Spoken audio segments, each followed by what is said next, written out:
Man, sometimes I just have to pinch myself because I am so grateful for where this platform is at right now, where this podcast has gone over the last 7 years. It hasn't been quite seven, but January will be 7 years since we launched this podcast. And today we're bringing on a guest that it's so crazy how the connections in this world happen. I found this gentleman through social media, but it was because of I'm a fan of a certain fighter, Alan Belcher, who posted about this guy, and I started following this guy for a couple of weeks, and I was like, man, I really would love to get this guy on my podcast. I'm gonna, shoot for the stars and reach out to him. And he got back to me pretty quickly, and I was like, holy cow! And here we are, providing an amazing interview for all of the listeners here on my podcast platform. Unbelievable insight that's about to be provided to you guys today. He's basically, I don't want to call him a mobility specialist. He's the movement doc. He's teaching, people, athletes, and just, anybody, the importance and the intricacies of movement and how the body functions properly. And it's really, really insightful. I personally have found immense benefits from a lot of his content that's on Instagram because it's caused me to think of things in a different way, especially in the athletic world. And so today we're going to be learning about some of that insight. We're going to be talking about knee health. We're going to just be talking about, some of the traditional training that we see athletes going through today and how we could potentially, apply some new ideas to that. You know what I mean? So that we can help prevent injuries as well as help provide better performance. And, we're going to be talking about some of the athletes he's worked with and what he's learned from them, and where we can find information from him. I mean, it's jam packed full of information today, so I encourage you guys to tune in and get ready to take notes. I really appreciate everybody tuning in and supporting the podcast platform. Again, I'm just super, super grateful. So get ready. This is the Gametime Guru. So what time is it? Game time! This is the Gametime Guru podcast, where I interview sports figures from all over the world to help deliver a panoramic view on sports. So whether you're a former athlete, one of the crazies, or simply a casual sports fan, this is the perfect show for you as we peel back the curtains and learn from our guests every single week.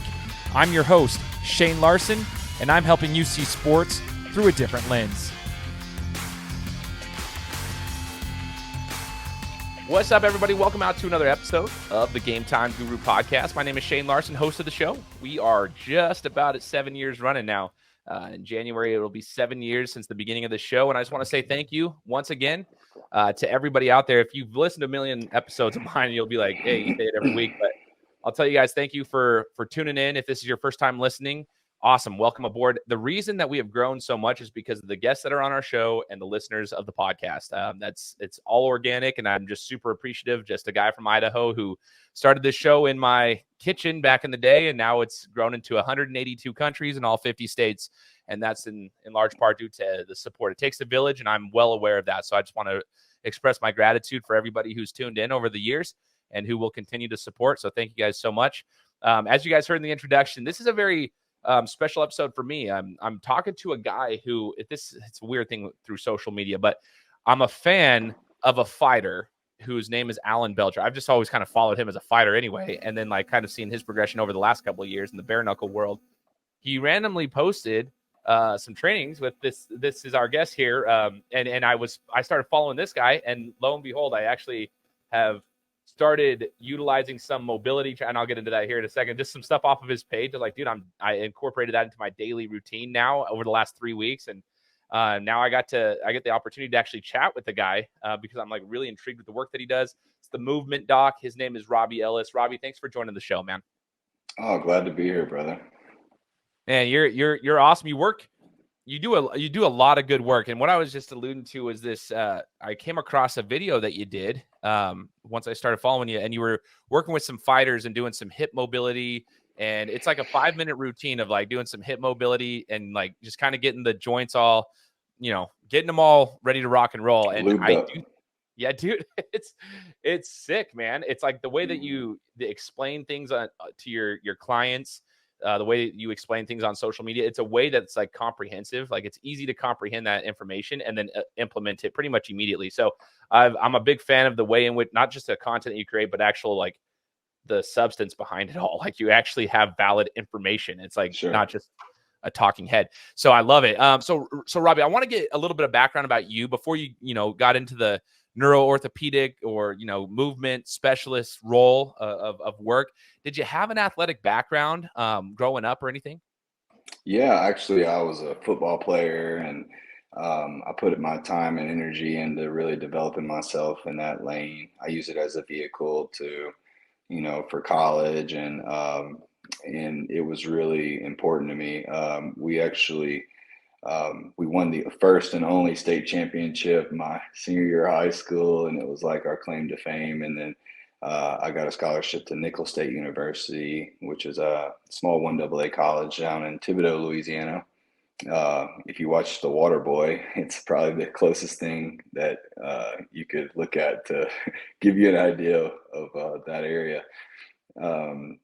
But really, my foundation really came through my pursuit initially as an athlete, and really doing a lot of things the wrong way, and a lot of the training and the development of my own body, and trying to manage injuries and trying to perform well, and then obviously when football's over, there's this almost a void, once you kind of clear that competitive window, it's really in the prime of your life.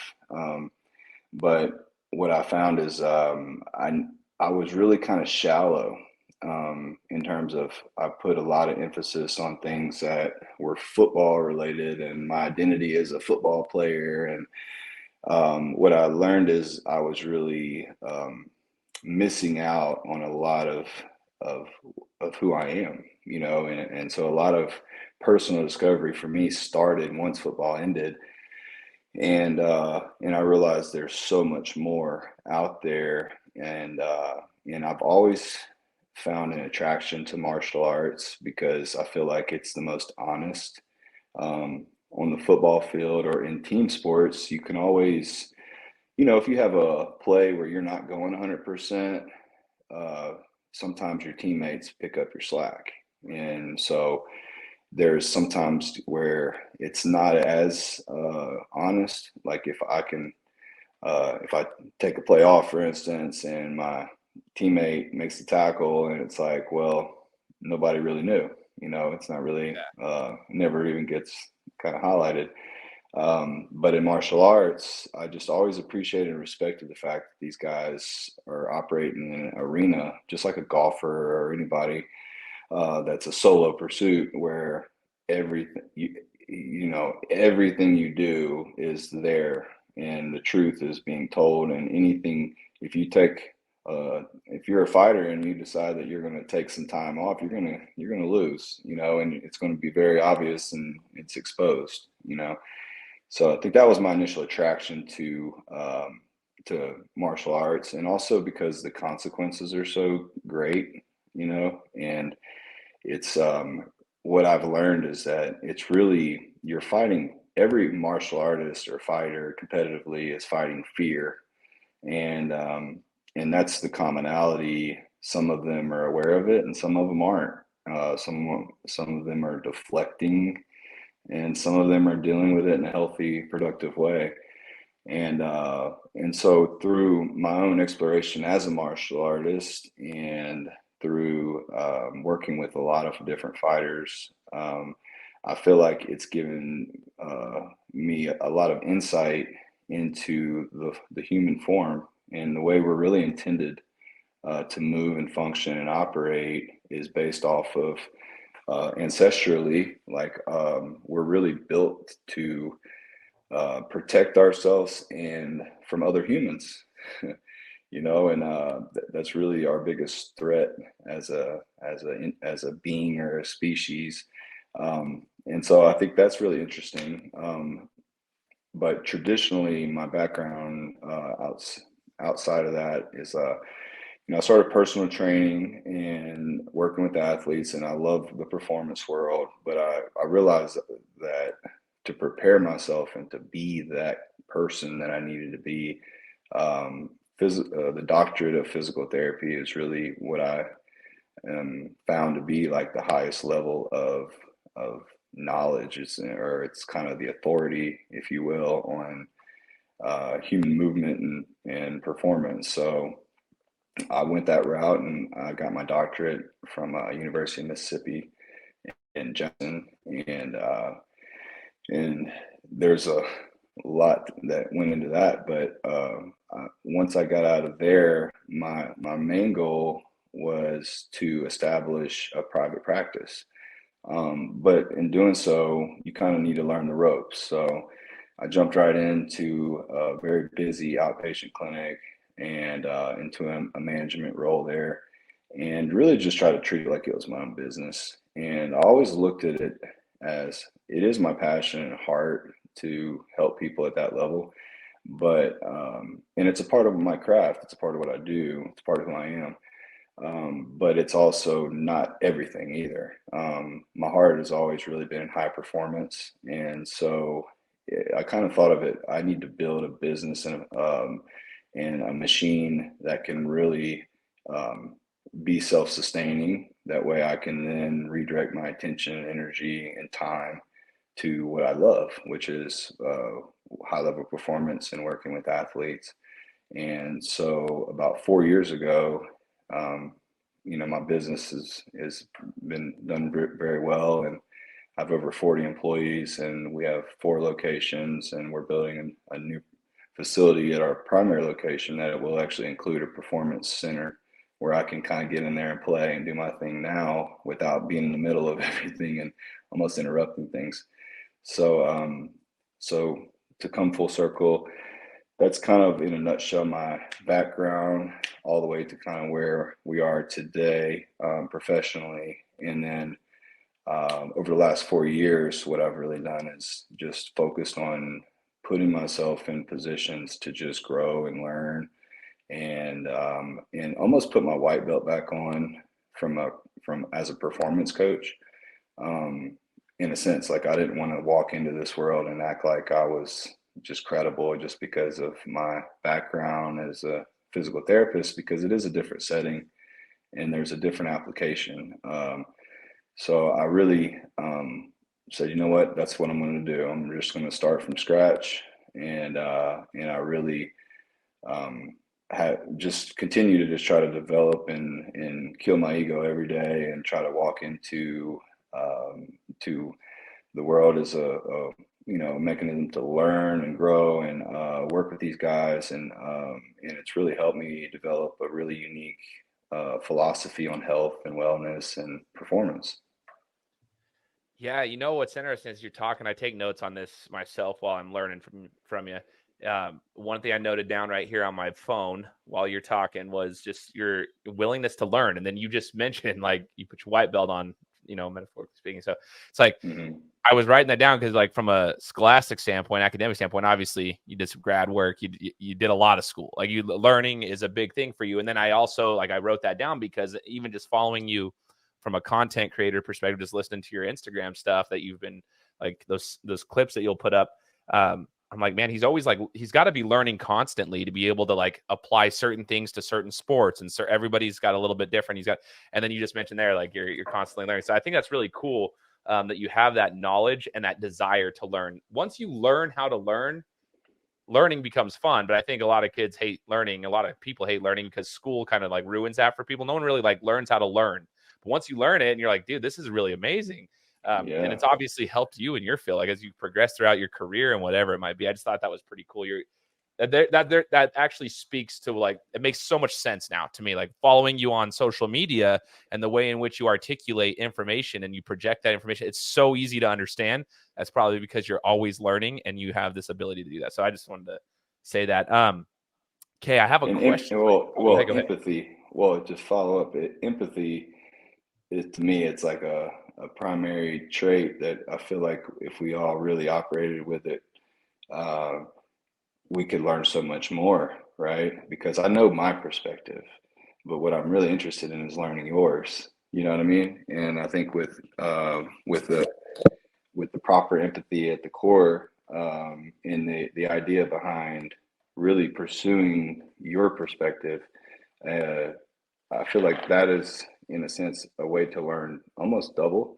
And then also when you learn with the intention of sharing, right? So everything I'm learning, as I'm learning it, I'm already intending on sharing this. That's my role is I'm a conduit, I'm a vessel or a funnel for information to distribute. That's not mine, you know. I serve as a mechanism to try to funnel and package it and help provide it to other people in a method that is understandable, meeting them where they're at. And that's my intention, I guess you could say. Sometimes I'll probably hit the mark better than others, but I think that's the goal. And the hardest part for me is uh, direction, right? Because there's so many different people with so many different problems, and I could speak towards orthopedic, clinical issues or pain or fibromyalgia or chronic conditions like that, or we can speak on the highest level of performance and specific movement techniques that can essentially optimize performance. You know, Yeah, for sure, man. This is yeah. awesome.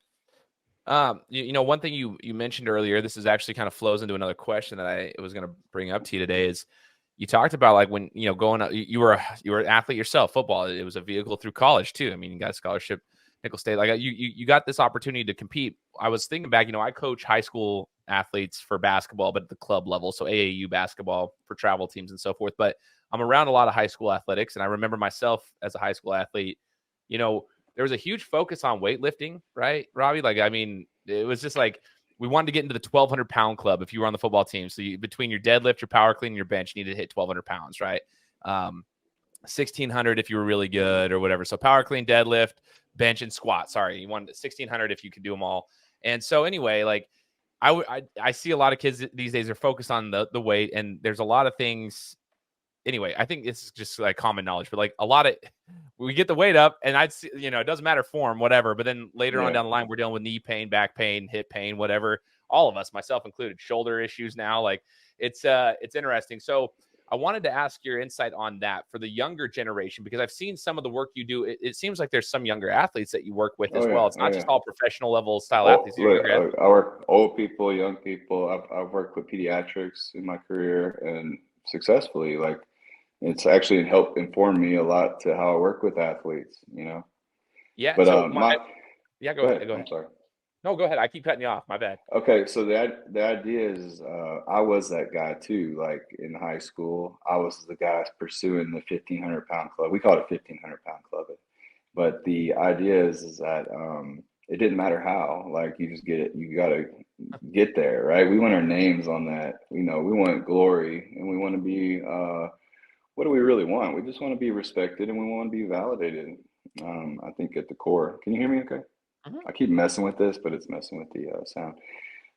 I think we really just want to be validated as men or as young boys, in a way where we're trying to form our identity, and I think I was just like I spoke to earlier. I really bought into that singular focus and that identity, and that specialty lane as a football player. And I think it's very normal. And I think a lot of the conflictions that I help people with today is really built off the foundation of how we wanted to be validated as children and growing, and learning young people. And big part of my practice is really investigating those where these things come from and realizing that it's okay. It's just part of growth. I once was a boy and now I'm a man. It's a path of wisdom. It's a path of mastery. It's always confronting yourself and realizing that the where those seeds get planted sometimes, and really being able to reflect and investigate those things are what give you the ability to transcend and to step into new higher levels. And but I also think giving yourself the grace and to be like, you know what, this is what we're supposed to do. You need to know what the other side is like, and those ego-driven pursuits are important as competitors, because your ego is what allows you to take action but it also it's what can trap you. And it can really, it's a narrative generator that tells me who I am, that can stop me from learning who I really am, And so I think it's a huge component of performance that gets overlooked is what we're talking about and how the limitations are the labels, and it's the traps that we actually fall into while we're trying to develop our identities, and we're trying to be validated, and we're looking for respect. That's what we want as men, right?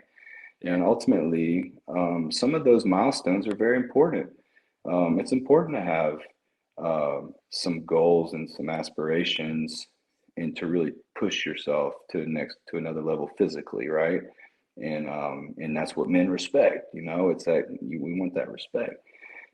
I think too, there are levels where we need validation in certain ways in order to move forward. And it's important to establish some of that criteria. But the biggest thing I always look at is whether I'm trying to pursue a 1,500-pound club and I'm looking for a deadlift and a squat and the bench press. What I look at now in terms of what I would look to help young people aspire to is to really look at the conditions, and does it match what our goals are? If I'm a football player and I'm running a lot and I'm very rarely movement action, like that's not a part of the function of playing football, other than getting into an athletic position and getting out of an athletic position, right? I mean, it doesn't match the skill set we're trying to push. Everything that we're trying to push for athletes should be based off of a split lunge.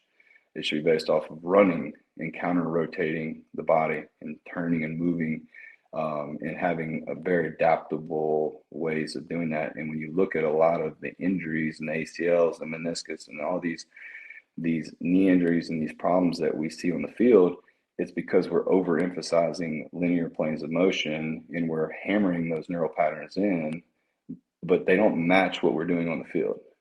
Does that make sense? And even a basketball player for jumping, you could say, okay, well, it matches a broad jump, a squat pattern or something like that, or like it matches that. Well, most time we're doing it from a sumo position, which is really only good for lifting heavy weights. So if we're training power lifters, then that's a great 1,500-pound club is a great benchmark, and we should all hang that up there, and that's what we should shoot for. But if we're training football players or baseball players or soccer players, we need to reconfigure the milestones that we're setting for children to aspire to. And so, but in the same token, give grace to the fact that we're going to continue to do what we've learned, and we're going to condition our future generation how we were conditioned if we don't challenge the conditions from before, right? And I think of it like where that becomes difficult is so many performance coaches and people in this world, they're dogmatized without, maybe they don't even really realize it, and their adherence to the system or anything that goes against it is a threat to their own identity as a performance coach, right? Because you're threatening my livelihood now by questioning my system or whatever I'm doing, and that's a part of why I always think of it like having grace is so important, because I'm always challenging these things, and I'm kind of confronting coaches and trainers and different people all the time against their own beliefs. And what I'm not trying to do that. What I'm trying to do is really stimulate their thinking to help reconfigure the proportions that we're it's not a matter of that's the wrong thing. It's just we're prioritizing it improperly, maybe is the best way to say it, right? And so the goal for me is to help the break down the dogmatism and the labels and as limitations, I believe to be limitations, that we kind of get behind and realize that it's okay if we have been doing things wrong, or if maybe we confront ourselves and be like, oh, maybe there's something I could do differently. That's fine. That's great. That's how we learn. It's how we grow. And now we do better tomorrow. But I think that we're talking about something that is a key component to helping kids develop. And I think the best thing we can do from my perspective is say, like, look, if we're going to seek this 1,500-pound club, we need to realize what we're compromising, right? Yeah. And I think that's, now it's an informed choice, and now they have a little bit more insight as to where this isn't like the holy grail, and this isn't, if I get my name up there, it's like, well, most of the guys that were up there sucked at football. You know, there are some guys up there that weren't really that great at football, but were really great powerlifters and other things. They played football. They were successful, maybe a good, successful high school athlete. And you have your occasional 5-star freak that just, of course, is just good at everything, and they, you know, it is what it is. But for most average people to reach those type of numbers, they really have to work hard, and they're having to drill in these repetitions of movements that probably don't relate to what they're trying to be good at on the field. You see what I'm saying? Oh yeah. 100%. This is such good insight, man. Like, I really want to emphasize this too for the listeners. This, whether you're brand new to listen to the shows, might be your first time because you know Robby, or you're just interested in the topic, or if you're a listener that's been with me for almost 7 years, especially the parents and the young athletes, take note of this, rewind this, and like kind of just understand that. And it's just like Robby said, I love what you said, man, is, you know, some people, they feel threatened, you know, a little bit. You didn't say they feel threatened, but it's like that. I can see it as a coach or a trainer. They're like, hold up, what's this Robby guy talking about? He's going to like completely change it. But it's just to give them a different perspective. So if you're a younger athlete, just take a different perspective of it. That's what I love. Like, as I've gotten older, I'm 35. I shouldn't say only 35. I feel like I'm 60 now. But I love watching stuff from like you and experts in this field, because it has changed my mind. Like, I literally go and I play basketball. I used to be able to just like, even in my like early 30s, I was like, go and just play. But now I got to warm up. So I do a mobility thing that you do, like hips, and then I'm doing my lats, my circles with my arms, getting all my, like, dude, I do the whole thing because I can't get away with it anymore. My knees hurt. So like I have a different perspective on it now, but I would love the younger generation to, like, you know, maybe start thinking that way now. And one of the things I wanted to ask you is, I'm intrigued with your emphasis on the knees. There was a couple of videos I've seen you working with a couple athletes. The knees over toes guy, like, he's a, you know, for some people in the sports world, he's become a big deal. Like, oh man, this really works.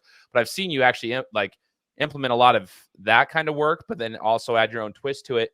Do you mind sharing anything about like knee health and what you kind of implement into your training? Course.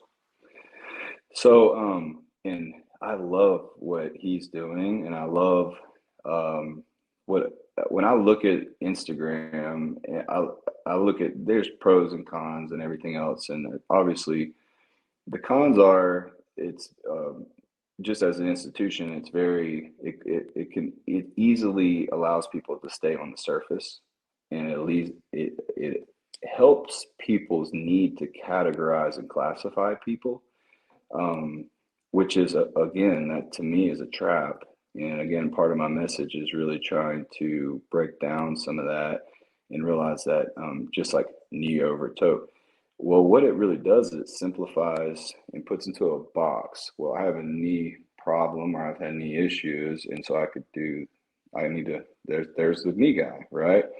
In this program that I can follow. But if you really look at the program, it's not a lot of, it's like, there are specifics to the knee, but if you look at it, most of it is addressing hip mobility. Most of it's addressing the ankle and foot.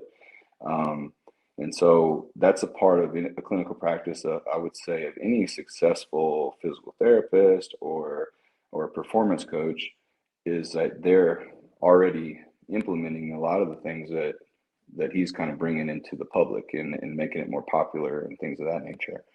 And again, speaking of the split lunge, if you look at the program, and it's built off of Charles Poliquin's mind and a lot, and I know Ben Patrick does a good job at really giving credit where credit's due. And I believe in that as well, because we're all stewards of information. Just like I said, we're all conduits of bringing things forward. So it is important to not, I feel like when people are trying to hold on to their intellectual property, they're forgetting that they're just ripping it off from somebody else. Or they might be packaging it differently, but it's really the same thing, you know.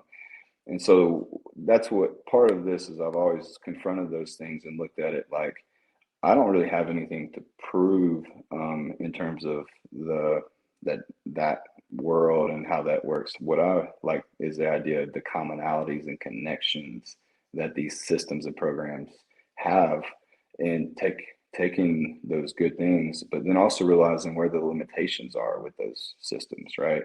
And when it comes to the knees health in general, it's a part of a system, right? And if you look at the functions that are really important to motion, most movements, what we're forgetting, just like in nature, or there's a spiraling nature, right? Like if you look at a punch, it's not, right? It's a spiraling nature of the punch. There's a rotation that exists in that system. Same thing with the lower body. When you propel yourself and you push off and you're running, right? That back leg, as it's pushing off the ground, is internally rotating and torquing into the ground, right?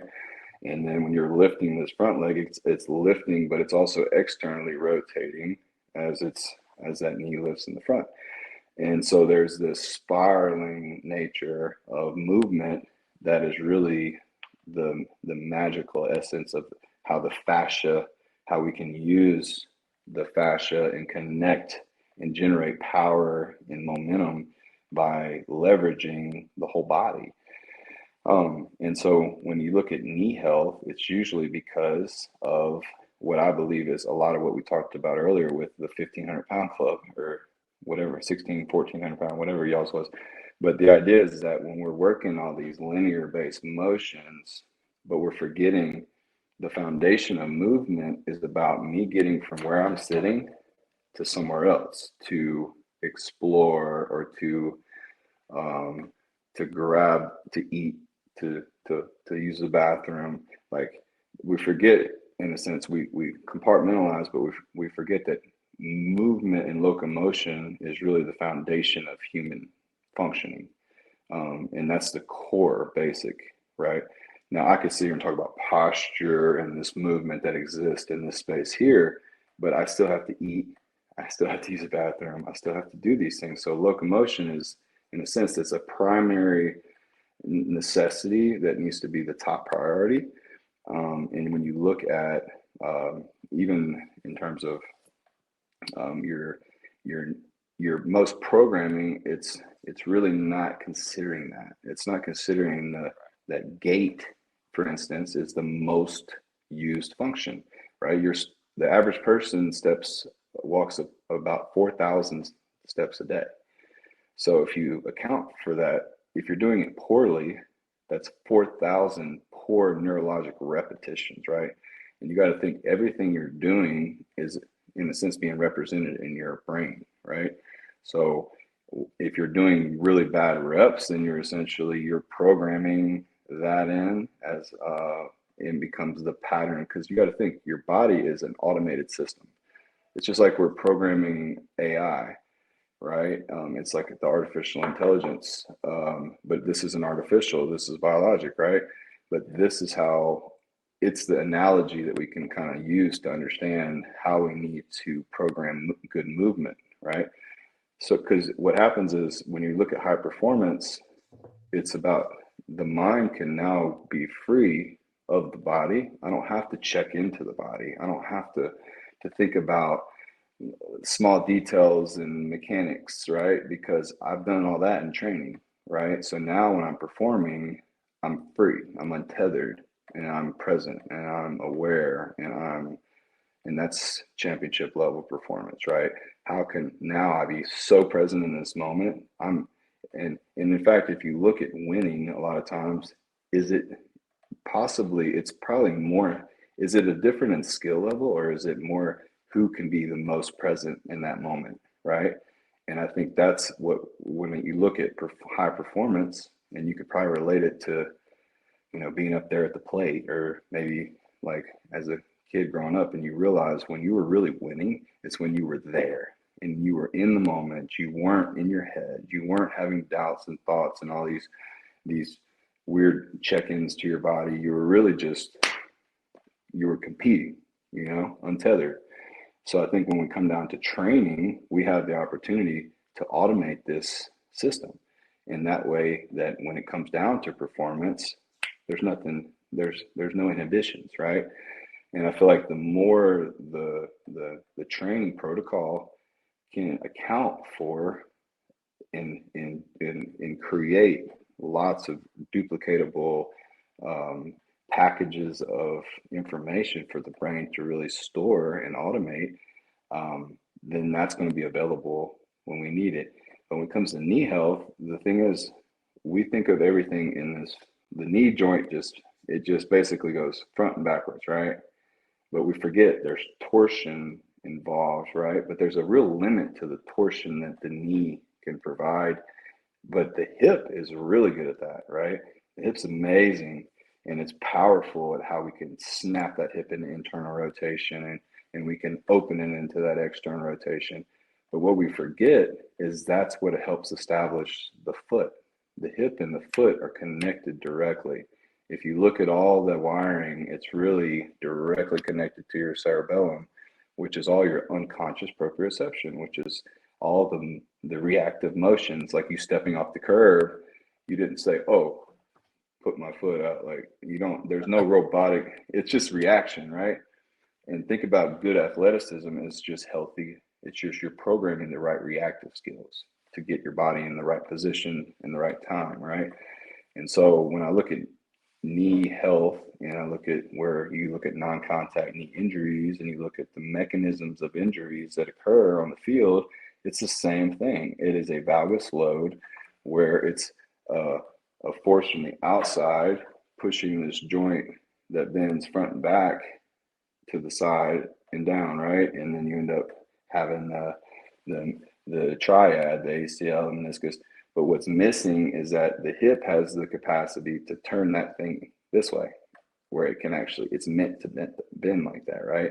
So there's a folding and collapsing in order that that can happen to, and your body is really meant to have that capacity. But the fact is, we train so linear, it's like that automated reactive pathway to that lateral force isn't really there for most athletes, because they're not training it. They're not working the posting and pivoting and turning and twisting and teaching their knee how to get out the way whenever they get that lateral load or they have that valgus stress. So interesting, man. This is like, oh gosh, it's so true. It's a lot. No, but it's awesome though, because it's so it's just all facts, man. Like, we do train a lot of linear that creates these like neurological pathways that we're just used to going linear with everything, and then we need to just learn that everything you just said right there is perfect. Everything's got a little bit of torque to it, a little rotation to it. Every movement we make, even if it's a small one, the key word is adaptability. So when I look at training an athlete or training a grandmother, it's about, I need to create an adaptive human that has options, right? They have access and options. So they have, so now when there's a thing happening, my body has available resources and neural pathways to react to that force. And adaptability is one of that should be the standard that we're trying to achieve for any athlete and as individuals. If we're adaptable thinkers, that means that we can react and adapt to multiple situations, and we can thrive in those situations that may have previously been very difficult. If we're adaptable athletes, that means we were able to react and adapt to the external forces that we're dealing with to compete. Man, this is all golden nuggets. Function of human. That's a function of human existence as much as it is specialization, right? Yeah. Man, like, it's so interesting to me. This is why as I get older, Robbie, I geek out on this stuff. Like Oh, me I too. think it's Yeah. so cool, dude. Like I'm like, I know everyone says that. I wish I would have known this when I was younger, but like that's why you're here. That's why you're doing what you do, is you're trying to, help people understand a different perspective. I think it's so cool. Yeah, and in the here's another question I have to bring up to you, because you've trained a lot of younger athletes, but then you train a lot of, professional level or higher level athletes, guys that are a little bit older into their careers. Alan Belcher, obviously, I told you that's kind of how I found you, just by following his career, but I saw you and you work with a lot of athletes in the combat sports world and stuff. A lot of us, like myself, even I've got a shoulder injury, had surgery on it. I retore it. So my labrum's torn in my shoulder, and I'll never get surgery on it again, because it was the worst decision I ever made in my life, do surgery on my shoulder. So when I retore it, I just said, no, I'm never doing it again. So I'm dealing with it, basically. But I just wonder, sometimes I'm like watching stuff from you, and I'm like, man, I want to do all of this at once. Like I need to fix a lot of things. But then I get a little bit overloaded, because I'm like, I still need to train, but I can only do like one thing at a time. I guess, do you run into that a lot with like professional level athletes that are like, oh, dang, like I need to change a lot of things. I have no flexibility in my ankles, none in my hips. I've just been able to get away with my right hand because it's been powerful my whole life. I don't know. Like, do you ever deal with that? Like, how do you Oh, handle yeah. going like step by step with these athletes so that they can eventually get, it all working in sync? So the hardest part is if you look at for instance, if you look at a pregame warm up for a football team, it's pretty much the same thing that was happening like forever ago. They stand there and they touch their toes, and then they spread their legs out and they grab this foot, and they grab this foot, and it's just bullshit. I look at this stuff now and I'm just like, oh man, like I wish I could have access to influence just the dynamics of how we're doing these things, and just because it's so kind of back, it just doesn't really meet our objectives. If like anybody really steps back enough and you could really just look at things, you say like, okay, nothing we really do out there looks like what we're doing to warm up. You see what I'm saying? Like, Mhm. like you never touch your toes and statically hang onto your hamstrings and just. Now, I'm not to say there's anything wrong with that. It feels good. I do it sometimes. Like in yoga, it's like a forward fold or something. Like yeah, it feels good to kind of stretch like that. That's fine. But when you're thinking about a cold body that needs to warm up and be ready to run and move and cut and jump, is that what you really? Is that the inputs you want to put into the body in order to prepare it for those things? And to me, it's like, no, you don't. You want to do things that are that match motion and timing and coordination. They have some fluidity in a beginning and an end, not just this.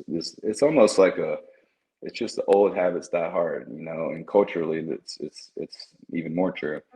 But I think when I look at affecting athletes and really trying to get them bought into this thing, the biggest thing is realizing that why can't we do prehab as part of the conditioning and make it's all connected, right?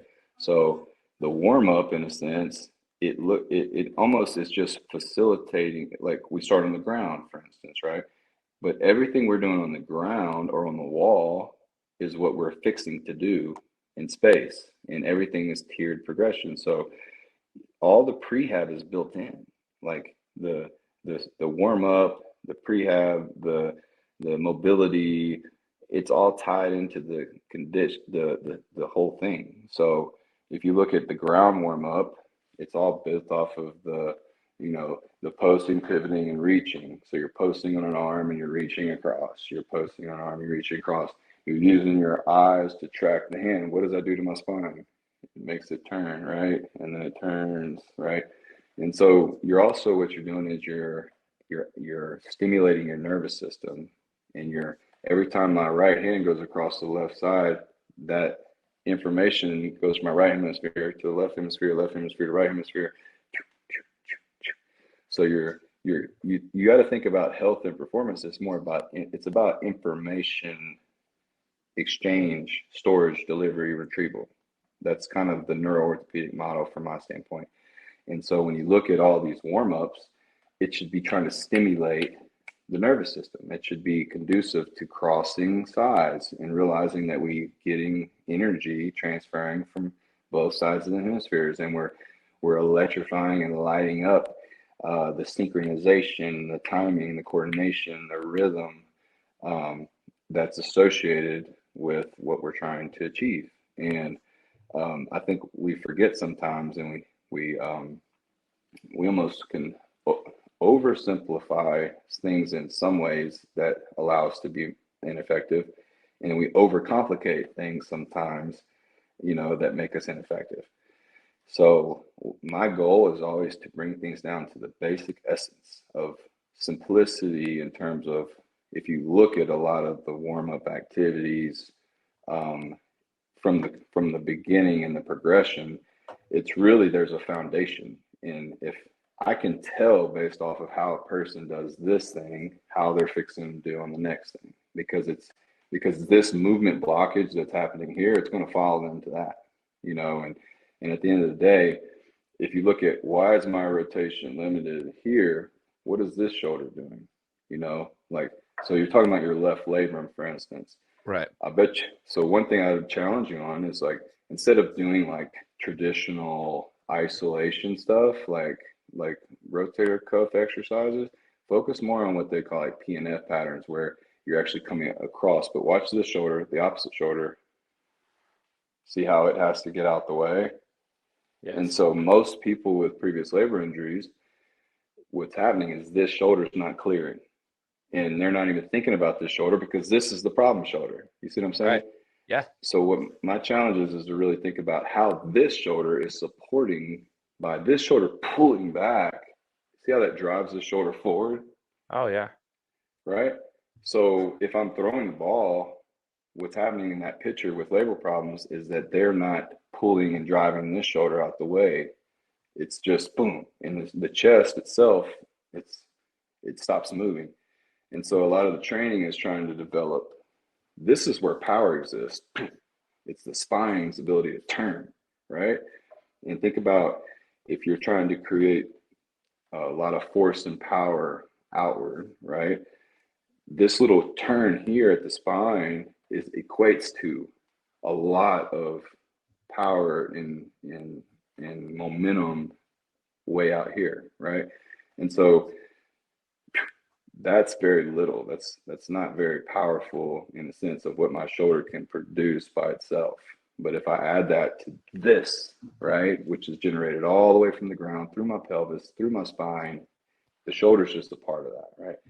And so now reframing and teaching these things, it's really not about the left shoulder at all anymore. It comes down to now how this right shoulder, the function of its ability to chamber back and allow this left shoulder to function more optimally. And someone that is diverting attention, because an injury or previous issue or whatever we have is always going to kind of, our mind space internally is always going to be kind of there. But that could be why nothing else is kind of supporting it. And so right. A part of this is trying to look at creating balance. And if we can create a balanced system, nature shows us that when homeostasis occurs, everything in nature kind of takes care of itself. Our bodies are designed, they're healing machines, and we're functioned to operate with more balance than we're actually utilizing, I guess you could say. We're specialized, and if we throw with the right hand, we go right to left, right to left, right to left. So a lot of the conditioning would say, like, well, let's try going left to right. And it's like, oh, that's very hard. That's because you're utilizing a part of your nervous system is not familiar with that, right? So sometimes just having a person sit on their ass and follow their left hand to the right side is where you would want to start to address that discomfort and that lack of awareness or ability, right? Because it's essentially addressing at a core level with very limited stimulation. And now I'm reducing even gravity's input on my body. And now I can actually get my mind's eye to focus on this task or target. And so it's very intentional, but my goal is to try to break it into a very simple form where a person doesn't have to know all these things or think in these deeper ways to really be able to get the benefits of it. they can just focus on the task of getting better at tracking their left hand across the right side of their environment and achieving this balance. And what you'll see is when you do so, we're having faith and trust in the body at that point, and it heals. You're dispersing loads through a broader portion of the body. And as you learn how to get past that, now we get to the point where we can really push performance, because now we're learning how to take energy that we're pulling from the ground and exert it way out here, so it started in my foot, it finished with something out here, right? And I think those are just the dynamics of inertia and physical properties that we all kind of know a little bit about and kind of intuitively understand. And that's the part of where that's how I kind of try to get people really bought into these, into this, I don't want to even call it a system, into these ideas, is really based off of, I'm speaking towards their intuition. That's why this resonates with you, because you're like, you know what? I already know what you're talking about, even though I haven't heard this before, in a way. Like, it makes sense. And I think that's the goal. It's just trying to be very logical. And just like I said earlier, my number one principle is just personal integrity. I feel like if we all really function with high level of personal integrity, that in a sense, like, all we're really trying to do is just get to the truth of what is the most effective. And I promise you, I'd be the first one. If somebody can confront me and say, Robby, here's where you're wrong, I'd be sitting there listening with an open mind, trying to empathize with their point. Not because, for no other reason, because that's the most effective way for me to truly absorb what that counter argument may be. I need to empathize with them, not try to find where they're wrong. You see what I'm saying? Yeah. I can always determine that later on my own. But in this moment, when I'm trying to learn and trying to connect with this, that's really how I've always kind of looked at it. And, and I think that when it comes down to it, you can't beat truth. And just like I said, my attraction to fighting, it's just because it's so honest. And I think this is really what I'm pursuing, is trying to just find a more honest mechanism to help people connect with their own bodies and their own intuition. And in these feelings that we have with motion, it's like, man, this feels good. Well, that's a reinforcement, and that's your own intuition and your own internal feedback mechanism telling you, like, yeah, that means you're on the right path, Dude, it's so cool listening to you, man. I honestly, I know obviously like that wouldn't work, but I could talk to you for hours and just like listen to this information. But I want to ask you as we get to the end of the interview, and I'm going to encourage people to follow you too. So I'm going to give you an opportunity to share all the places that you do this, because there's a lot of listeners that I have that are probably in the western part of the United States. I mean, we have listeners from all over the country, and hopefully we'll have more now with your interview, but over here. So they might want to know, like, how do I even get like information from this guy? He's over on the other side of the country. But you work with a lot of high level athletes. Is there, you don't necessarily have to say a name if you're not allowed to, but is there an athlete that you've worked with that you've learned something from in regards to whether it's movement or just something that you took away from their mindset or anything of that nature? And what was it, if that's the case? Well, Alan is really, like, when I took that step 4 years ago and I stepped into the performance world, I did it on really sitting at it's a place called South Station across from Alan. Alan was at that point, he was arm wrestling and bodybuilding and doing all these things, and he was doing well. Like, he had done a lot with his business and different things. But I think we're both at a point in our life, right around your age. I think I'm 4 years older than you. How old are you? You said 34? 35. I'm 35. 35. Okay, I'm 38. So, okay. It's kind of right in that ballpark. It's almost like a paradigm. I swear. It's just like if something clicks, and it's just like, maybe it's because you feel like, okay, I still feel like I have a lot left in the tank. Like, I still feel like, there's goals that I could achieve athletically, and there's and I still have the time to do it, and in terms of, this is Alan talking to me, right? And so this is really this is the time. Is it good? Yeah, This is a time where I'm really trying to move from a clinical practice into this performance world, and let's do this together, and I'll give you my best and you give me your best. And we'll show up every day. We've scheduled a time from between 9:30 and 11:30, Monday through Friday, where it's basically this is where it all started. Just show up. And we just show up, and he had, and trusting me to put thought in the programming and really try to prepare him for what he needed to do, which is coming from these sports and competitions that he was doing. Literally, he formed elbow contractures. He couldn't really straighten his arms well. His reach and punching was really limited based off of that. So it allowed me. It was a perfect match because where I'm at in my career, it's really trying to push and develop a model, a performance model. And what he did is he gave me access to really apply and practice and experiment, which I've been doing for years. I mean, I've been doing that for 15 years, in terms of experimenting and trying things. And I have a select group of athletes that I've always worked with. And I look at it like it's experimentation, but it's also it's done in a controlled manner where I'm not just throwing them to the wolves. Like I'm really informed and I've done my due diligence. So now I'm kind of they're kind of my test subjects in a lot of ways, but I've refined that, and over the course of my career, I've been able to really cut the fat and also realize how significant it is to stop doing the wrong things. And a lot of the things that we were talking about earlier, even when you cut the fat, you literally just took 50% of the work off of your plate. Now that's energy that's still on deck, right?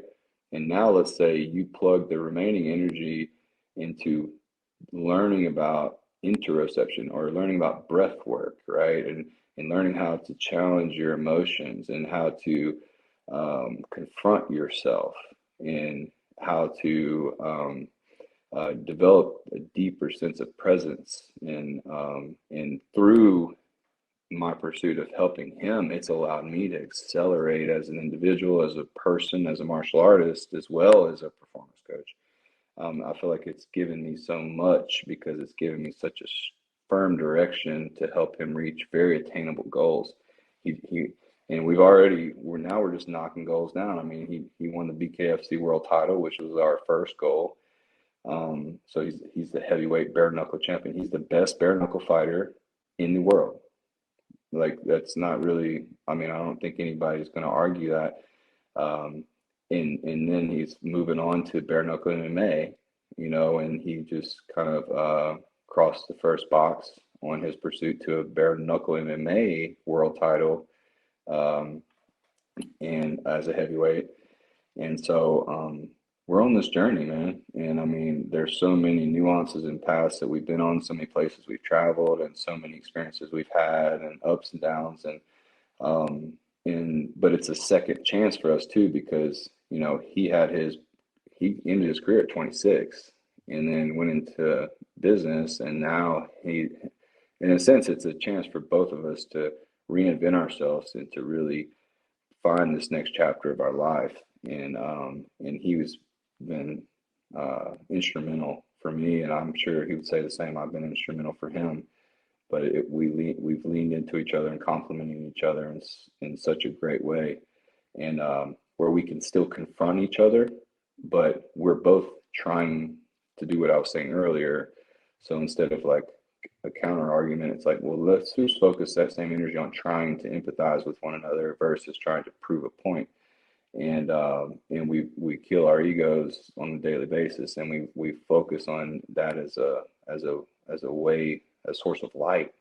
And it's been such it's given so much. And if you've looked how my life has changed and his life has changed and how many people's lives we've impacted over this course, it's turned into something so much bigger.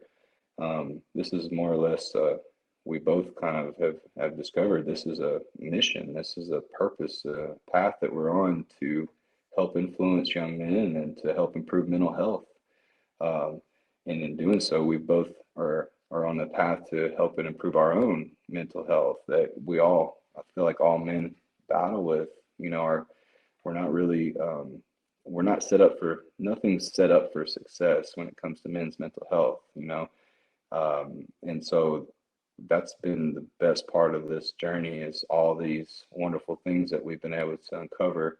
And if you look at what we do and you look at my page, I hope that anybody that's really interested in getting more involved or kind of knowing more or kind of pursuing some of these ideas is to realize that it's all connected to your emotional health, your emotional well-being and your emotional intelligence and the ability to understand how you respond to when you're not good at something. And whenever I have to, or I find a problem through this part of this thing is self-assessment and self-analysis. So if you look at a lot of these activities, they're meant to be of self-benchmark to where I can feel what I did today. And when I do it tomorrow, I'm going to feel where I'm at. And eventually I'll have a benchmark for that, for my progress. That's yours. And now you can kind of self-guide in a way and know where you started and where you're at now. But it's all sensory, right? But we want something words, like we want language and we want a narrative and all these other things, but that's all ego. And so it's like, it's the idea is that uh, it's like, what good is having great mobility if you're still like a shallow kind of emotional wreck, you know?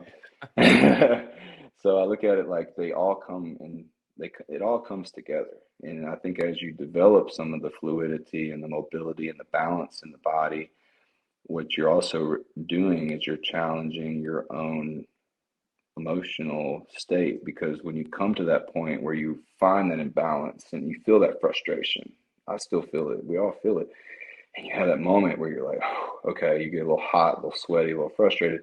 What do you do now? How do you respond? And did you even notice? Because most people, that's the most important skill is just learning how to notice the changes, right? And giving it credence, like, all right, like I'm feeling this way or whatever, step back from it, take a breath, reset, and let's confront it again, you know, and to doing that in a healthy way and doing it in a way that has a positive feedback loop to promoting self-love, right? And self-encouragement. And I think of it like, in a sense, like it's a pathway to re-raising. We have to re-raise ourselves and realize that it is our responsibility to heal our wounds. It's our responsibility it's ours, or else, in a sense, like nobody can do it for us. And there's no other pathway to improving. And I've always looked at that like, I don't want to just help a person move better. I really want to help a person be better. I want them to find something within themselves to and the power within themselves. Like we have so much power within ourselves, and there's so much we can learn from within. And I think that gets discounted a lot. And I think if you look over ancient history, they understood that, and I think a lot of our ancestors, this was more normal. These were things that, like a lot of even when you look at yoga and a lot of these practices, these are ancient practices that are paradigms that existed across the world, that even when they weren't communicating with each other, it's because it's within us. This is all kind of the important part here, is that through this process of kind of self-discovery, you realize that you have a lot of information that's inside. You don't have to open a book and take information from the outside inward. Sometimes if you go inward, it's there waiting for you, and I think that's been the coolest and the funnest part of this journey. And with me and Alan and Chase Sherman, another heavyweight fighter, who's where I started with him almost 15 years ago now. Wow. In the clinic. Brandon Davis, Jason Knight. I've had experiences with all those guys in the clinic, helping them through knee injuries and rib injuries and shoulder injuries and separated shoulders and this and that. Like I've been pretty much everybody that's came out of that camp, I've really been their primary healthcare provider over the last 10 years. And it's given me a lot I feel so lucky because I've been able to learn in conditions that most people in my shoes don't get to learn. Like those people would maybe be in orthopedics office where, well, these, like you got some of these guys, you know, that don't have health insurance, like they don't have any other options. And so in those cases, like I've had grade 3 separated shoulders that I've been able to fully get back into full performance within 6 weeks. No surgery, just trying to be intuitive and use a smart protocol to heal and manage the problem and to get them back in action. And I'm not saying doing it in a way where it's like even leaving them hampered. Like I'm talking 100% return with no issues to stem from them. Chase had the same thing at grade 3 separation. And that's actually how I connected with Chase Sherman initially. That was my first interaction and diving into this world, was him coming in with the collarbone that was sticking up out of his shoulder like this. And I was just like, oh, well, you know, it's like, I'll give it my best shot, you know. Yeah. And sure enough, you know, to this day, he has no issues with that shoulder. In fact, he has issues with the other shoulder, but not this one. But yeah, man, I've just been really lucky, and I've been able to just be welcomed into dealing with a lot of high level problems, and I look at myself now as just I'm just help people solve problems, you know, and it's the same philosophies that help you solve these problems that would help you solve any problems. You know, you can only eat an elephant one bite at a time. You have to break it into pieces, and you have to systematically approach it, you know, in the correct order. You can't just jump on step 4, you know, while you're on trying to get to step 2. You really got to be smart about developing a nice systematic approach to doing it, and then just being patient and understanding that if you keep attacking things like this, that you're going to win. It may take some time. It might not happen as fast as you'd like it to, but it'll happen, you know. For sure, man. This is dude, I've enjoyed, like, I'm like geeking out. And you know, you name dropped a couple of guys. Like I said, we mentioned Alan a couple of times on here. He's gonna, like, he probably won't ever hear this, but who knows? I want to get Alan on my show one of these days. We were about to do one a couple months ago, but he got super busy, probably because he was prepping for a boxing match, and then he went into the, you know, game bred fighting stuff. So, like, you know how it all was going down. So yeah, it never worked out. But I actually resonate. It sounds stupid, but I feel like I resonate with him, because you were talking about, like, I remember him like leaving and then randomly like popping up in the BKFC. And I've been following the BKFC since they started, just because I love combat sports. I'm a former boxer myself. So I enjoy the BKFC. Some people don't even like that. I'm like, no, I think it's a cool promotion. I have a respect for different people who think of things differently. So anyway, I've been watching the BKFC and saw him go through there, and I've always just kind of followed him. I'm like, oh, and it's like he came back, like he's back in action. Like I just thought it was cool. I was like, he's a little bit later in life, and like you were saying, I was like, I kind of feel like I want to do something like that. So anyway, sure, it's inspiring, and that's the thing. It is. If our pursuit and our purpose and our passion in life isn't inspiring people, then, you know what I'm saying, is it really worth it? You know, because ultimately, if it's not inspiring or drawing some inspiration from people, then it's probably not a big enough goal, or it's probably just a little too safe, or, you know, like it's probably not a big enough pursuit to that's good for you, actually, you know. So even with your podcast and what you're doing, think about how you're being a conduit of information, purveyor of truth, right? Like you're giving people platforms to share and to learn and to grow. And so I think you're already in the same vein. Like we're kind of, in a way, we're all kind of trying to achieve the same thing. It's to help people, right? And to put out good, solid information in a world that's full of bullshit, Yeah. you know? So what other sports are you kind of, you kind of cover everything? Yeah. So I've interviewed, I mean, from female hockey players through NFL guys. I mean, I've had Eddie George, Ricky Williams. I mean, a plethora of NBA guys, women basketball players overseas, soccer players. I mean, I've had professional runners on the show. I've had people that are in, like, not necessarily your specific profession. You're the first one ever in 7 years of like your specific deal, because you kind of do your thing.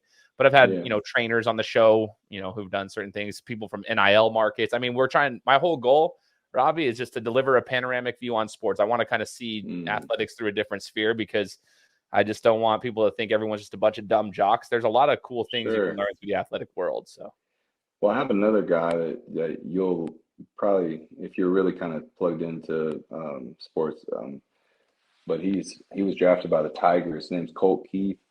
Okay. He was drafted by the Tigers 3 years ago, and this is kind of probably going to be his coming out party this year. And I've had the opportunity to work with him over the last several months, and I'm thinking he's going to show some really big things. He had like 27 home runs last year, Hey.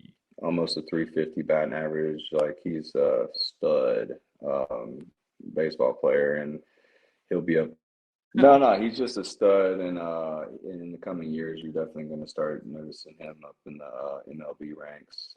But yeah, he's working his. More than likely, he'll probably get called up this year. That's kind of what it's looking like. But even then, if he doesn't this year, I'm sure in the next year or two, it'll definitely be his time. But he's a big name to kind of look out for, Colt Keith. And then, I'm fortunate enough to work with such a diverse group of people where I have, orthopedic surgeons and like I have just normal people that I enjoy working with, and I put as much energy and effort into them as I would the highest level guy. Like it doesn't matter to me what level a person's on. I'm interested in really working with people that are just really trying to push themselves and become better, and they're open to growth and pursuing goals, and for me it's so wonderful because I get to like piggyback and get kind of the rewards from support level, but I feel so gratified to seeing people that I work with be able to accomplish their dreams in a way that's kind of become my main mission, is just to try to almost provide enough value to as many people as I can. And in a way, the rewards are limitless. The more people I can help, the more I get to kind of live in the glory from their accomplishments as well, and just feel those good feelings and be a part of that journey. And I feel so lucky to have that opportunity. And I feel like it's part of my giftedness, or it's part of my purpose in life. And I think everybody should really be aware of what that is, and realize that a lot of times I feel like when we feel anxious or we feel like we're not moving in the right direction, it's really like the universe is tugging at you to live in your gifts and to really share those things with the world, and to impart that into your life.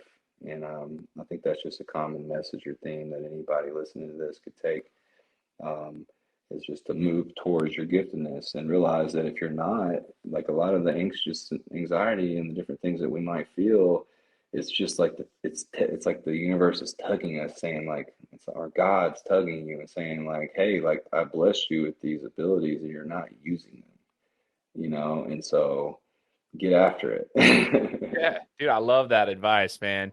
Robby, for those, like I said earlier, who are over here and they don't live near you, but they might want to like get that information. I don't know if you offer any online services or anything, but like, how can they get information? Does it follow in your Instagram channel? Like, how can they connect with the information you put out? Sure. Well, for now, so like I said, I'm a businessman. Like I kind of, this is almost like a side life for me in a way, because I really, a lot of my focus and a lot of where I've been successful is in the outpatient physical therapy practice, and developing and growing that as an institution and kind of building that into a self-sustaining thing. But what I'm working on now with my new facility is actually stepping into where now I can really go forth and create some solid programming and really create some systems. Like that's kind of been the hard part, is that I've always been really hesitant to start to label and systematize things, because I feel like then you could begin to limit it. Yeah. But I feel very confident and comfortable at this point. Like I've kind of put that white belt on, and I feel like I'm really confident and comfortable, where I feel like what I have to offer, and as I'm breaking these things down into systems, that it is kind of what I feel like to be the way, and not in any way am I trying to force feed anything that I don't feel like is truth, and And I've seen where functional patterns or GOTA or these other systems, it becomes so nasty and combative in how they begin to defend their systems, and it causes just as, to me, it can cause as much problems as it can help in some cases. But Instagram is my main platform in terms of where I just kind of share things. I have a YouTube channel that I don't really update as much as I would, and different outlets like that. But Instagram is pretty much my main platform that I actually put time and energy into doing. Everything else, I'm kind of waiting till I get to that point where I can really build things out and hire and train resources to really help me distribute all this content without it affecting my quality of life. Yeah. At this point, I'm not going to be married to something, and if it takes away my time and attention from my kids and my family or these other things, like it's really not that important, you know. But as far as what I started doing Instagram for was just to have a way to document and to share things with people. I'm not monetizing anything in any way at this point. And obviously, whenever I get into my new facility and I start doing this and I start hiring people and resources, then obviously I will, because then it'll be a kind of a business into itself. But if anybody really wants to reach out to me through instant messages or anything, I'm constantly, talking to and interacting with people with different types of issues, and I don't have any, I'm lucky enough to where, I can create the time and space to have a conversation with somebody and to kind of help them with their issues to the extent that I can. But yeah, just keep up with me through Instagram, and then Neo Life PT is my company. So if you want to learn a little bit more about Neuro Orthopedic, that Neuro Orthopedic model, and a little bit more about kind of what we do, and there's a lot of information on my website, which is www.neolifept.com, neolifept.com.